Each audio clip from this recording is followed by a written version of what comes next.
Hi, it's Isabel at Lloyd South Lakes BMW, and here we have a 520i M Sport Saloon finished in Sophisto Grey Metallic.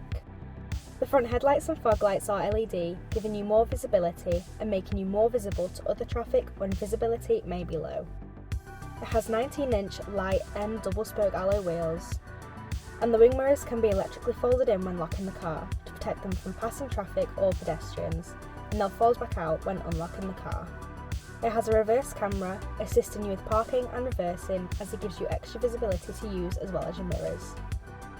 It has a top speed of 146 miles per hour and can get from 0 to 62 in 7.8 seconds.